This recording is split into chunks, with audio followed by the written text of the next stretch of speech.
Guys, Jason with JWClassicVW, and we're back. We're back with Goose. More specifically, we're back with the IDF reverse manifolds. Now, ready to take a look? Ready? Oh! Not yet. Let's do a little recap first and show you what we've done to get to this point, so stay tuned.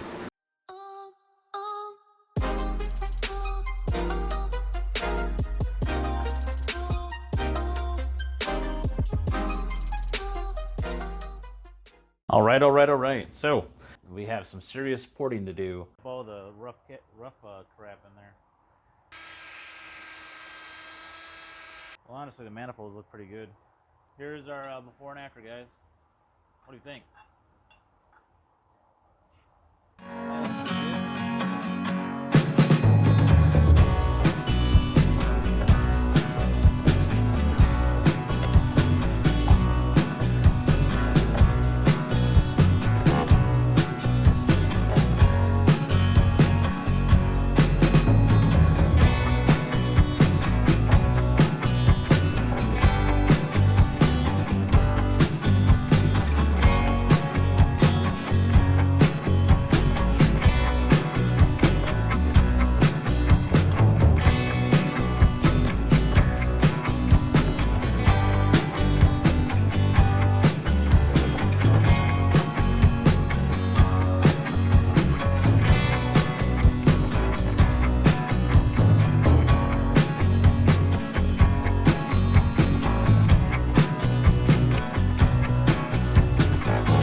Okay, just to try to keep this on point, I'm going to try to keep this in the same spot on both sides. I'm going to line up with the... Good. Now I was going to do the other side. The most difficult thing I would say out of the setup and getting it on the car is the porting of the manifolds. Hey guys, welcome back. This is Jason with JWClassicVW, and this is part 4 of the Weber IDF reverse manifold install. And we've got the engine in, guys. So I'm going to go ahead and open up the deck lid and give you a rundown of everything that's going on, what I like, what I dislike so far, and this is before I even put oil in. I just got the oil today. The VR oil, I'm going to go ahead and use VR 10W30. It's got zinc added in it. We've got to get the oil in and then prime the engine. And then I'm going to go ahead and turn on the fuel pump, check for leaks, and then we'll go ahead and see what we can do to fire this thing up for the first time. Okay, so let's open up this deck lid and take a look, huh? There she is, guys. What's that? That's my goose, or my crazy goose that I made for my engine. It's a one-off, guys. I was thinking like World War II, how they used to paint the sides of the planes with the decals. It's so bad, it's good. You want to zoom in, take a look? It says Air Corps on there, and my goose is a 4-star general smoking a cigar with a cap on. So yeah, there you go. I'm no artist, and it shows. So let's go ahead and take a look around this engine, guys. So the main reason for doing this was to be able to have access to all of the adjustments on the carburetors, and I do. I would say those back ones are going to be kind of fun to get to. So yeah, there's that. There's my CB Performance Magnus Part 2. I got an equalizer pulley on the front. This is a CB Performance alternator pulley. This is venting. I'm venting my block, and I'm venting the oil fill up to one of 2 vents that I have installed. Why do I have 2? Everybody's like, why do you have 2 vents installed? It's because I like it. I don't know. I think it kind of evened it out. I like the symmetry of having 2 in there. There are the carburetor. Yeah, I got these boots. I found that it was easier to get the boots installed and the spark plugs for this kit by splitting the boot. But there you go, guys. There's what she looks like, all installed. Pretty good. I definitely got a unique piece with my crazy goose that I painted on here. uh, it's unique. It'll be a conversation starter for sure. I need a name. You guys got a name for my goose? Comment below if you got a name for my goose, because we need to name that goose. Keep it PG, guys. Hey guys, we are back after a little bit of a scare that I had yesterday. I couldn't get oil pressure on my engine, and I found out after going to the Samba and checking out one of the forums that sometimes when you have a full flow system, when you have an external oil cooler, you need to the prime isn't able to happen. Like your oil pump isn't able to prime and bring that oil up from the sump. So what you have to do is where your oil pump is going out to your remote oil filter, you have to take that line off and get the oil to that point first. So after I did that, it removed that air dam, or there was like an air block in my oil system, and I was able to get oil pressure. Yeah, like when it happened yesterday, man, I got so stressed out. Hold on a second. So when it happened yesterday, I got so stressed out that I went ahead and just kind of packed everything up, took a break, went and got some dinner, read over quite a few different places on what could be causing oil pressure issues with my engine. And I found on the Samba, and more specifically a comment from one of the technicians over at aircooled.net. If you haven't checked them out yet, I'm going to link them up in the description. Go check out aircooled.net because they have a lot of good information on their parts, and they saved the day yesterday for me. So what are we doing right now? We're going to go ahead and go to the back of the car, and I'm going to start it up and get it warmed up, and then we're going to go ahead and do the sync, and then maybe a little bit of the tuning on the timing. So let's go ahead and take a look at that, guys.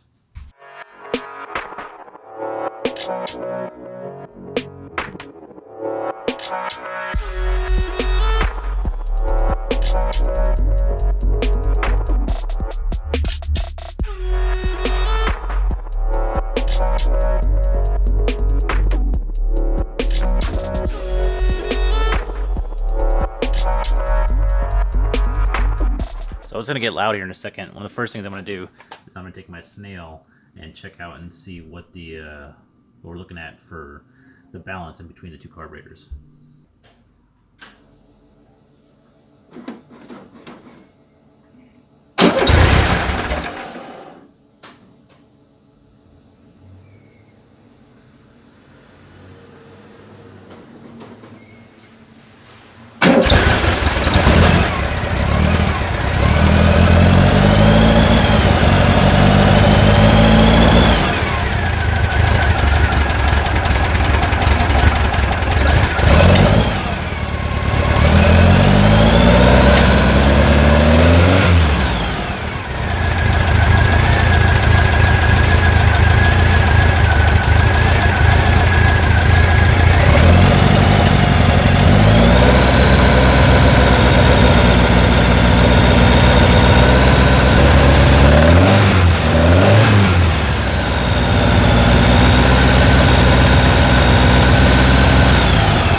So what you want to do is you find your lowest carb, your lowest barrel. You want to try to get rid of everything down to that.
Alright, I'm gonna shut it down now while I get the linkage set up.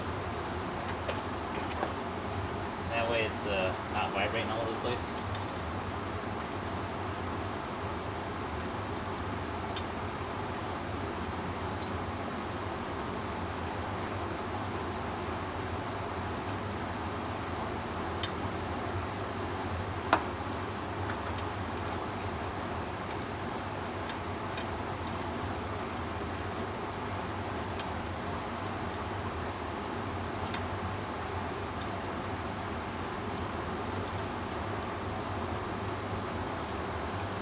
Warm.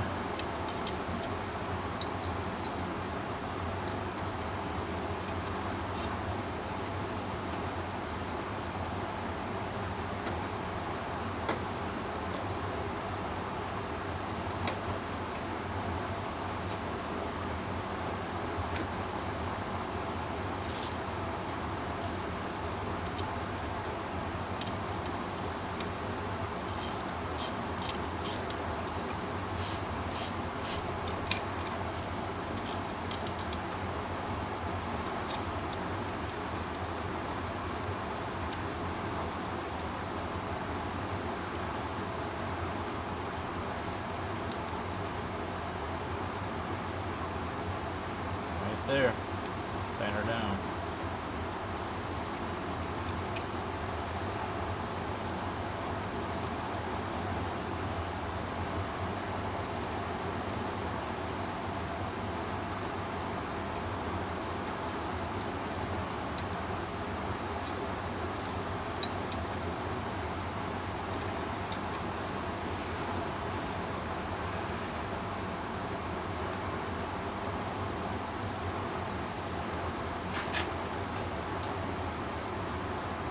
Looks good. We'll fire it up and give it a few revs.